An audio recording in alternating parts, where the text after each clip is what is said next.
Hello, നമസ്കാരം. Welcome to my channel. എല്ലാവർക്കും സുഖം തന്നെയല്ലേ? അപ്പോൾ ഞാൻ ഇന്നിവിടെ ഉണ്ടാക്കാൻ പോകുന്നത് ഏത്തപ്പഴം വെച്ചൊരു സ്നാക്കാണ്. നമ്മുടെ വീട്ടിൽ എപ്പോഴും കാണുന്ന ഇൻഗ്രീഡിയൻസ് ഒക്കെ വെച്ച് നല്ല ടേസ്റ്റി ആയിട്ടുള്ള ഒരു സ്നാക്ക്. ഇപ്പോൾ കുട്ടികൾക്കൊക്കെ വെക്കേഷനായി അവർക്കൊക്കെ ഇടയ്ക്ക് കഴിക്കാൻ കൊടുക്കാൻ പറ്റുന്ന നല്ലൊരു സ്നാക്കാണ്, ഹെൽത്തി ആയിട്ടുള്ള ഒരു സ്നാക്ക്. അപ്പോൾ നമുക്ക് റെസിപ്പിയിലേക്ക് പോകാം.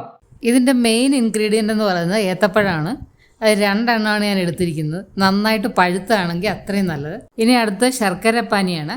ഇത് ഞാനൊരു 3 കട്ട ശർക്കര ഉരുക്കിയതാണ്. ഇനി അടുത്ത റവയാണ്. അതൊരു 4-5 ടേബിൾ സ്പൂൺ ഉണ്ടാവും. ഇനി ഒരു 2 ടേബിൾ സ്പൂൺ അരിപ്പൊടിയാണിത്. ഇനി തേങ്ങ ചിരകിയതാണ്. ഇത് ഒരു മുറി തേങ്ങയുടെ പകുതിയുണ്ട്. പിന്നെ അല്പം ഏലക്കാപ്പൊടി. ഇതൊരു 3 ഏലക്ക ഞാൻ പൊടിച്ച് വെച്ചിട്ടുണ്ട്. അപ്പോൾ ഇത്രയും സാധനങ്ങൾ മതി നമുക്കിത് ഉണ്ടാക്കാനായിട്ട്. ഇതെല്ലാവരുടെയും വീടുകളിലൊക്കെ തന്നെ കാണുന്ന സാധനങ്ങളാണ്. ആദ്യം നമുക്ക് പഴം എടുത്ത് ഇതുപോലെ ചെറുതായിട്ട് നുറുക്കി വെക്കണം. ഇനി ഒരു പാനിലേക്ക് 2 സ്പൂൺ നെയ്യ് ഒഴിച്ച ശേഷം അതിലേക്ക് കുറച്ച് കശുവണ്ടി എടുത്ത് ചെറുതാക്കി അതൊന്നും ഫ്രൈ ചെയ്തെടുക്കാം. ഇത് നിങ്ങളുടെ കയ്യിൽ ഉണ്ടെങ്കിൽ ഇട്ടാൽ മതി, ഇടണമെന്ന് നിർബന്ധമൊന്നുമില്ല. അതൊന്ന് ചുവന്ന് വരാൻ തുടങ്ങുമ്പോൾ നമുക്ക് കുറച്ച് കിസ്മിസും കൂടെ അതിലേക്ക് ഇട്ട് കൊടുക്കാം. രണ്ടും ആവശ്യത്തിന് ഫ്രൈ ആയിട്ടുണ്ട്. നമുക്കിനി ഇതിനെ ഒരു ബൗളിലേക്ക് മാറ്റി വയ്ക്കാം.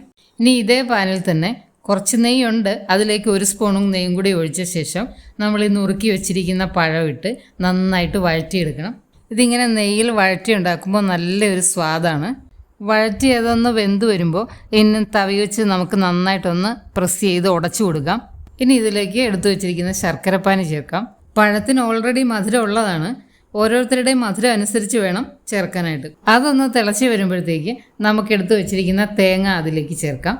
ഞാൻ നന്നായിട്ട് മിക്സ് ചെയ്ത് വഴറ്റി അതിൻ്റെ വെള്ളമൊക്കെ ഒന്ന് വറ്റി വരുമ്പോഴേക്ക് നമുക്ക് ഏലക്കാപ്പൊടിയും ചേർത്ത് കൊടുക്കാം. ഇതും കൂടി നന്നായിട്ട് മിക്സ് ചെയ്ത ശേഷം നമുക്ക് റവ ഇട്ട് കൊടുക്കാം. ഞാൻ ഏകദേശം ഒരു 4 ടേബിൾ സ്പൂൺ റവ ഇട്ടിട്ടുണ്ട്. ഇപ്പോൾ അത് നന്നായിട്ടൊന്ന് മിക്സ് ചെയ്യണം. ഇനി ഇതിലേക്ക് ഞാൻ 2 സ്പൂൺ അരിപ്പൊടി കൂടി ചേർക്കുകയാണ്. അത് നന്നായിട്ടൊന്ന് ഇളക്കി യോജിപ്പിച്ച ശേഷം നമ്മൾ വറുത്ത് വെച്ചിരിക്കുന്ന ഡ്രൈ ഫ്രൂട്ട്സും കൂടി ഇതിനകത്തേക്ക് ഇട്ട് നന്നായിട്ടൊന്ന് ഇളക്കി യോജിപ്പിച്ച് ഇതുപോലെ പാത്രത്തിൽ നിന്ന് വിട്ട് വരുന്ന ഒരു പരുവത്തിലെത്തും.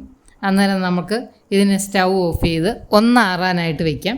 ഇനി വാട്ടിയ വാഴയിലയിൽ അല്പം നെയ്യ് തടവിയ ശേഷം ഇതിൽ നിന്ന് കുറച്ച് മാവെടുത്ത് അതിലേക്ക് വെച്ച് ഇതുപോലെ ഫോൾഡ് ചെയ്തെടുത്ത് ഒരു പൊതിയാക്കി എടുക്കണം.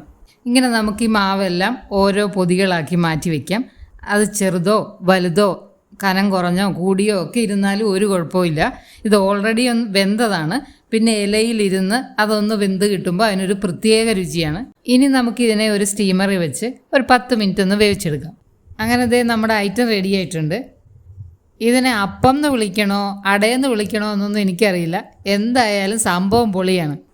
ഇപ്പം ഞാൻ ഒരെണ്ണം എടുത്ത് നിങ്ങളെ തുറന്ന് കാണിച്ചു തരാം. ഇത് നോക്കിയേ, കാണാൻ നല്ല ഭംഗിയില്ലേ? നല്ല സോഫ്റ്റാണ്, ടേസ്റ്റിയുമാണ്. ഏത്തപ്പഴം, ശർക്കര, നെയ്യ്, തേങ്ങ ഇതെല്ലാം കൂടി ചേരുമ്പോൾ ഉള്ള ടേസ്റ്റ് നിങ്ങൾക്ക് ഞാൻ പറയാതെ തന്നെ അറിയാമല്ലോ. എല്ലാവർക്കും ഇഷ്ടപ്പെടും ഉറപ്പായിട്ടും.